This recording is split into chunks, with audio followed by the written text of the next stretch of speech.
वित्त मंत्री जी ने जो आज अंतरिम बजट रखा और जो लेखानुदान मांगे पारित कराई हैं, उसमें इस बजट में कुछ भी नया नहीं है। जो केंद्र की सरकार ने जो बजट दिया है, उसमें से कॉपी पेस्ट की गई है और कोई विजन इन्होंने नहीं दिखा। फिर वही पुराना राग अल्पाते हुए जो महामहिम राज्यपाल से कहलवाया था, पुरानी हमारी गत सरकार की जो जिस तरीके से बुराइयां करने का काम किया है, इसके अलावा कोई विजन नहीं है। इन्होंने कहा है कि हम आंगनबाड़ी कार्यकर्ताओं के लिए जो 15% पैसे बढ़ाएंगे, तो ये तो हमने कानून ही पारित कर दिया, मिनिमम इनकम गारंटी का कानून पारित करके, और हमने बजट में घोषणा की थी कि भाई ये 15% ऑटोमेटिक हर साल जो है वो वृद्धि हो जाएगी। चाहे वो पेंशन की बात लो, चाहे आंगनबाड़ी और स्वास्थ्य कार्यकर्ताओं की जो बात थी, महिला स्वास्थ्य कार्यकर्ताओं की, उनमें जो बजट में बढ़ोतरी की गई है वो तो हमारी सरकार का किया हुआ काम है। इन्होंने नया कुछ भी नहीं किया है। और पेट्रोल और डीजल की जो हमेशा इस हाउस में चिल्लाते थे, बार बात करते थे कि राजस्थान का पेट्रोल और डीजल बहुत महंगा है, आज उसमें 1 रुपये की किसी तरीके की कोई छूट देने का इन्होंने कोई प्रावधान रखा नहीं है, कोई बात कही नहीं है। और जिन 70,000 बेरोजगारों को नौकरियां देने की बात कर रहे हैं, 1,10,000 ऐसे नौजवान हैं जो परीक्षा दे चुके हैं या उनका अपॉइंटमेंट लेटर छप चुका है, वो इनके पास में 2 महीने से पड़ा है। 60 दिन से ज़्यादा अधिक समय से रोक करके वो इसके माध्यम से अपनी बात कह करके और फिर नौकरी देने की बात कर रहे हैं, जबकि नई एक भी नौकरी की विज्ञप्ति निकालने की बात किसी भी डिपार्टमेंट के लिए इन्होंने नहीं कही है। और नए जो राजीव गांधी युवा मित्र जो 5,000 को नौकरी से निकाल दिया, उनकी भी बात नहीं की है।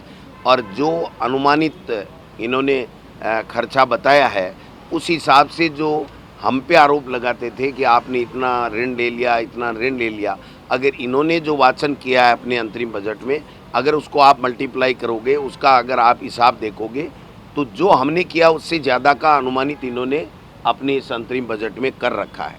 तो इनके कथनी और करनी में फ़र्क है। केवल और केवल मोदी जी का नाम लेकर के ये अपनी लोकसभा के चुनाव की बेतरनी पार करना चाहते हैं, जबकि राजस्थान में एक भी ऐसी घोषणा नहीं हुई जिससे राजस्थान के लोगों ने जिस आशा और उम्मीद के साथ में इनको वोट दिया था, उन वर्गों के लिए किसी तरह की कोई घोषणा नहीं हुई। रोडवेज बसों में इन्होंने कहा किराए की छूट, ये 50% हमने कर दिया था जब मुख्यमंत्री जी ने सिंधी कैंप में उद्घाटन किया था, तब उन्होंने करके उसके ऑर्डर जारी हो गए। आज जो अखबारों में छपा है वो ये बोल रहे हैं, तो आप समझ सकते हैं कि गंभीरता कितनी है। और वैसे इसमें टेक्निकली एक बात है कि माननीय वित्त मंत्री महोदया ने जो बजट पेश किया है, तो ये वित्त मंत्री केवल फाइनेंस एक्सपेंडिचर के हैं। जो रेवेन्यू के डिपार्टमेंट हैं, राजस्व के, आबकारी हो, माइनिंग हो, वो सारे के सारे मुख्यमंत्री जी के पास में हैं। तो मुख्यमंत्री जी के पास में आधे विभाग होना, इनकम के, रेवेन्यू के होना, और उनके पास एक्सपेंडिचर के होना, तो ये सामंजस्य ही नहीं बैठेगा। और मैं तो ये कहता हूँ कि जो राजस्थान प्रदेश की वित्त मंत्री अपना विशिष्ट सहायक अपनी मर्जी से नहीं लगा सकते, काम करने वाले व्यक्ति को नहीं लगा सकते, वो अपने प्रस्तुत किए गए अंतरिम बजट की अनुपालना कैसे कराएंगे, उसको धरातल पे कैसे उतारेंगे, ये बहुत बड़ा एक प्रश्नवाचक चिन्ह है। इसलिए केवल लोकसभा में जाने के लिए इन्होंने इस तरीके की जो बातें कही हैं, लेकिन इसमें किसी भी बात में कोई दम नहीं है। और एक भी योजना इनकी कोई धरातल पे नहीं उतरेगी। इनको ये कहना चाहिए था कि जो मुख्यमंत्री चिरंजीवी योजना है उसका हम लोग क्या करेंगे, ओपीएस का हम लोग क्या करेंगे, जो कर्मचारियों के अंदर संशय की भावना है उनके बारे में किसी तरीके की बात इन्होंने नहीं की है। इससे लगता है कि इन्होंने केवल सदन से पास करा के बजट लिया है जिससे खर्चा कर सकें, और मोदी जी के द्वारा वहाँ वित्त मंत्री, भारत सरकार में जो वित्त मंत्री संसद में जो बजट पेश किया है उसकी कॉपी पेस्ट कर दी है, या हमारे समय में जो भी घोषणाएं की गई हैं या जो भी बजट में घोषणाएं की गई हैं उन्हीं की पुनरावृत्ति की गई है। आप ये समझिए, हमारी कमियां बता रहे थे। जो फाइनेंस सेक्रेटरी हमारे यहाँ बजट बनाते थे, जो टीम हमारे यहाँ बजट बना रही थी, वही टीम, एक भी बाबू भी कम नहीं है, कोई दूसरा नहीं है, वही आदमी इनके बजट बना रहे हैं। तो आप समझ सकते हैं कि हमसे बेहतर इनका बजट कैसे हो सकता है। कतई नहीं हो सकता है।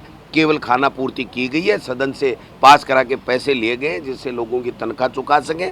मैं समझता हूं कि आज इनको ये क्लियर करना चाहिए था कि हमारी काम करने की, डेवलपमेंट करने की ये गति बढ़ेगी और हम इस तरीके से काम करेंगे। मैं आपको कहना चाहता हूं, हज़ारों करोड़ रुपए के प्रोजेक्ट बंद पड़े हैं और अकेले 3 जिलों में शेखावाटी में 1900 करोड़ रुपए के जो है प्रोजेक्ट बंद कर दिए गए हैं। तो मैं समझता हूं कि ये केवल खाना पूर्ति की गई है, इनका कोई विजन नहीं है। और आपसी अंतर्कलह और ये सब बातें वो कर रहे थे, ये तो झलक ही रही थी।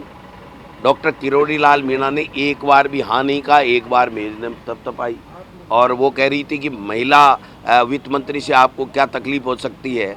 हमें तो महिला पूर्व उप मुख्यमंत्री से भी कोई तकलीफ नहीं थी, उनको बना देते, हमें कहाँ तकलीफ आ रही थी। आपने नहीं बनाया। तो आप महिलाओं की बातें करो या इस तरीके की बातें करो, इसमें कोई दम नहीं है। बात यही है कि न महंगाई कम करने का विजन है, न इनकी बच्चों को रोज़गार देने का कोई विजन है, न इंफ्रास्ट्रक्चर डेवलप करने का कोई विजन है। ये चिकित्सा की बात कर रहे हैं। हमारी सरकार के समय हिंदुस्तान में राजस्थान पहला स्टेट है जो नंबर 1 है हेल्थ के इंफ्रास्ट्रक्चर में, उसकी बात नहीं करेंगे। और कोई विजन इन्होंने बता दीजिए कि लोगों की पीड़ित मानवता की सेवा करने के लिए इन्होंने अगर अंतरिम बजट में कोई अपना विजन दिया हो तो मुझे बता दीजिए। तो ऐसे में इस बजट केवल कागजों में आंकड़ों का मायाजाल है और ये कहीं भी किसी भी प्रदेश की, हमारे प्रदेश की कोई जो डेवलपमेंट में ये किसी तरीके से मदद नहीं करता है। केवल इनको तो वही बातें करनी है कि पूर्ववर्ती सरकार ये कर गई, पूर्ववर्ती सरकार ये कर गई। अरे अब तो सरकार आपको दे दी, आप बताइए आप क्या कर रहे हो। आपने तो 60 दिन में अधिकारियों के विशेष सहायक भी नहीं लगा पाए और आप बातें कर रहे हो इतनी इतनी बड़ी। तो ये सारी जनता देख रही है और आने वाले समय में लोकसभा चुनाव में मैं कहना चाहता हूँ कि इनका पूरा का पूरा जो है वो समझ में आ गया लोगों के कि ये केवल रिमोट कंट्रोल की सरकार है, दिल्ली से आई पर्ची की सरकार है और केवल औचक निरीक्षणों की सरकार है। इसके अलावा इससे इतर कुछ भी नहीं। इससे पहले कभी सुना है कि जब वित्त मंत्री अपना बजट भाषण पढ़ता है तो बीच बीच में विपक्ष के ऊपर उसमें जो लिखा हुआ नहीं है उसके इतर भी कोई टिप्पणी करता है क्या? हमने तो आज तक नहीं देखा और आपने किसी ने देखा हो तो, क्योंकि बजट भाषण का मतलब है अक्सर ए से लेके जेड तक जो लिखा हुआ है वही पढ़ा जाएगा। महामहिम राज्यपाल का अभिभाषण होता है तो वो का वही पढ़ा जाएगा। उनको कोई अधिकार नहीं है कि एक वाक्य भी वो अपनी मर्जी से उसमें अंकित कर सके, क्योंकि ये कॉपी छपी हुई है, वो कॉपी हमको मिली है। तो क्या वित्त मंत्री ने बीच बीच में जो टिप्पणियां की हैं क्या उस बजट के उसके अंदर हमको मिलेंगी? ये परंपरा तोड़ने का उन्होंने प्रयास किया था, हमने उनको लाइन पे लाने का काम किया और जब वो ठीक तरीके से बोलने लगी हमने शांति से सुना है उनको। इसमें तो कहीं कोई मोदी जी की गारंटी है नहीं। वो कह रही जी मुख्यमंत्री ने घोषणा की, मैं उसमें पैसे दे रही हूँ।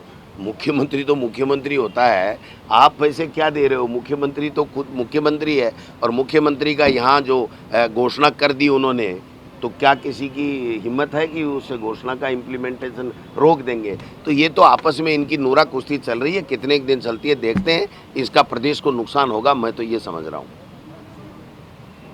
ठीक है, थैंक यू।